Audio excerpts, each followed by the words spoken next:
Second consecutive year that Ron English and the EMU Eagles prepare for Army on opening day, and it'll take place on September 5th. The coach now joins us with Bridger Bokey, one of his offensive linemen, and defensive back Latarius Thomas. Can you talk about what you learned from your first year as a head coach and how you implement now into your second season? Well, I just learned that the important thing is to get everybody rowing in the same direction. And we had, obviously we weren't, and we had a lot of transition, both on the coaching staff and with the players. I think we have more players that have bought into what we're selling and more coaches. But from that Army experience and playing Army again, you know, they're going to play 4 quarters. They're going to play 4 quarters. They're going to be well coached. I have great regard for Rich Ellerson. He was a coach in the Pac-10 when I was in it. He runs the Bear Flex defensively, and he's going to run the wishbone offensively. And so, they're going to be well coached, and they're going to play hard, and they're going to play for 4 quarters. Yeah, Latarius, even though you guys couldn't get to where you wanted to a year ago, there are ways to learn from those experiences. What did you learn most about yourself last year? Actually, I didn't play last season. I had to sit out a year from transferring here from Louisville with Coach English the year before.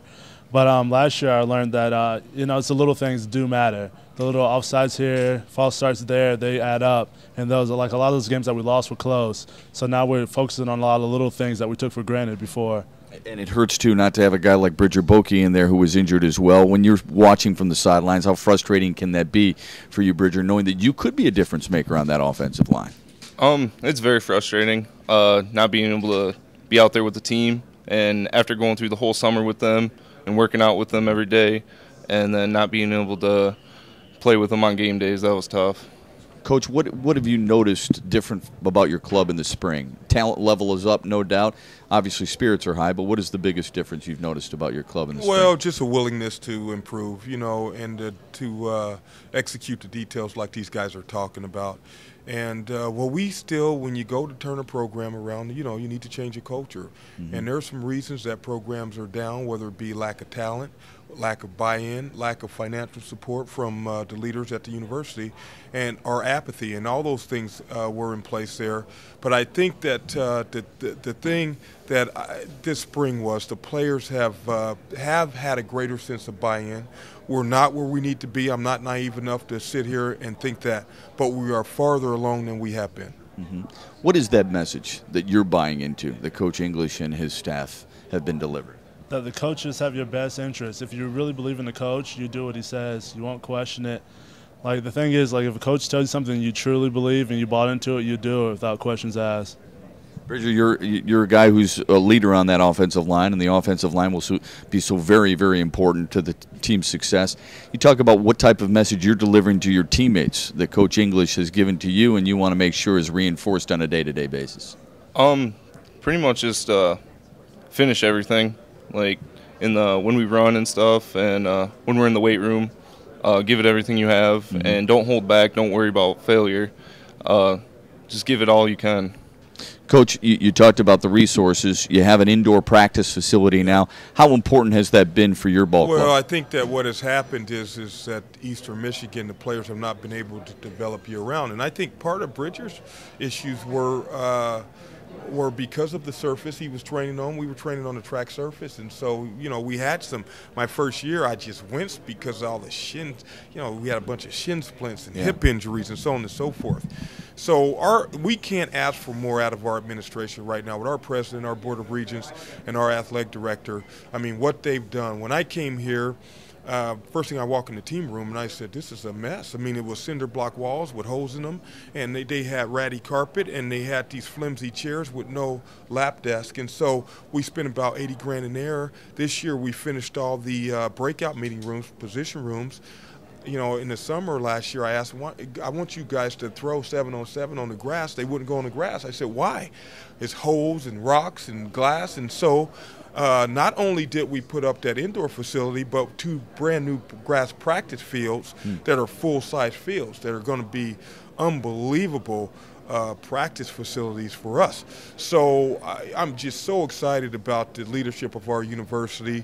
And, we want to give them some tangible evidence that their investment is there's going to be a return on their investment. And so that's why it's so important to win games this year, just to show that they're getting a return on their investment. It's tough to win when you're that far behind the eight ball. Why did you follow Coach English to Ypsilanti? It's not many times that you come across somebody in this. It is a business. Somebody that cares about you on and off the field as well. And me and Coach English, we built a good relationship, and him and my father also built a great relationship. And since college, I've been 5 years. I had 3 head coaches and 5 defensive coordinators, position coaches. And when he came around, I just knew that there was something about him that I couldn't let him go. And then he's taught me so much about the game that I had no clue about. So I talked to my father, and my father said it was totally up to me, and I knew it was going to be kind of tough, you know, the whole transition from one school to another, getting settled in, because Louisville, I knew it was comfortable. And here, now the worst is over, and now I'm just excited to play next season. Bridger, you've gone through an awful lot of adjustments too, a lot of changes as well. How is this year different, do you believe? Just the total atmosphere of the coaches, the relationship with the coaches and the players, and the relationship with the players and the players. It's just positive, everything's positive, and it's going in the right direction. Coach, I think you have 6 new assistants. Is that right on your staff? I mean, No. and how is that? How will that help your ball club, do you think? That's pretty good. We have 6. You counted the GA in there? We do have 6, and we have we have some guys at the top of their profession on defense. You know, when you talk about Phil Snow, when you talk about Steve Morrison, Ken Delgado, and then our graduate assistant, Jimmy Verdon, played for us at Arizona State, played in the NFL for about 4 years.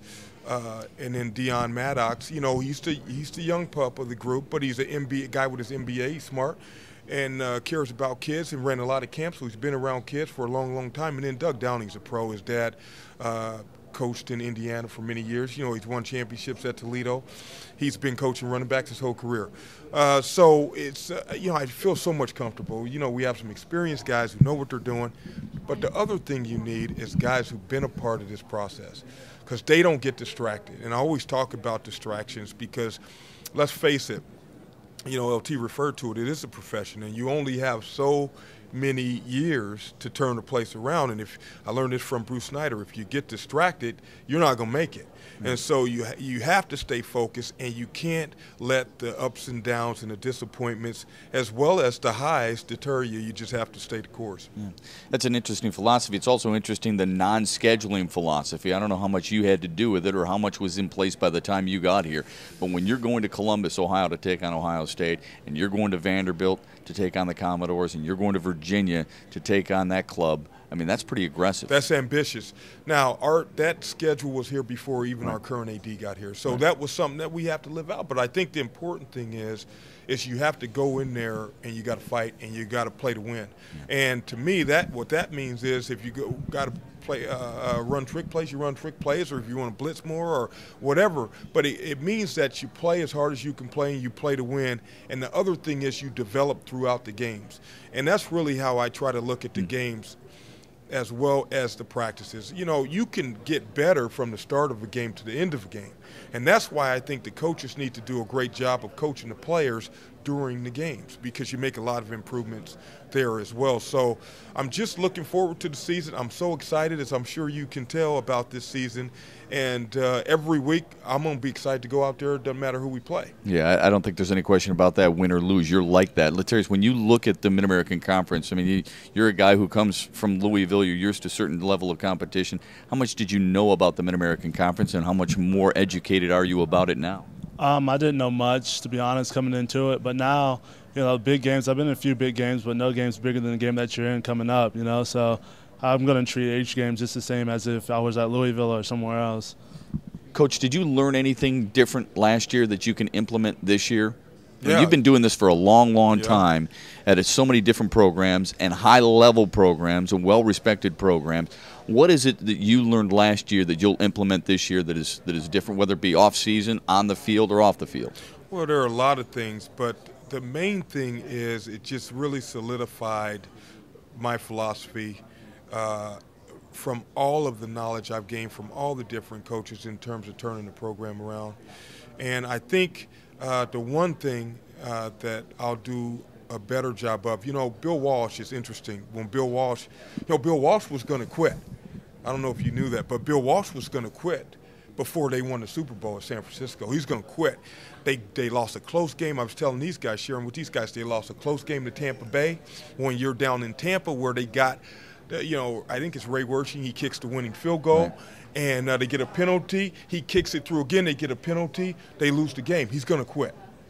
And so, but the one thing he did was when he went in there, he met with the parking attendant. He met with the secretary. He met everybody in there, and he said, this is how we're doing things. And so that's something I didn't do last year, and that's something I'm going to do this year starting Monday. Everybody who touches these players, they're going to know how to touch these players. They're going to know how to talk to these players. So that is something that I really learned last year that I want to implement this year, and I just thought that was so interesting. But when you look at it, it makes a lot of sense because, everybody who talks to them or touches them can have an influence on the players. Well, I know your energy is contagious. Congratulations and good luck this season. Thank you very much. All right, it's the head coach, Ron English. When we come back, we'll dive into Jerry Kill in Northern Illinois. The Huskies are right around the corner.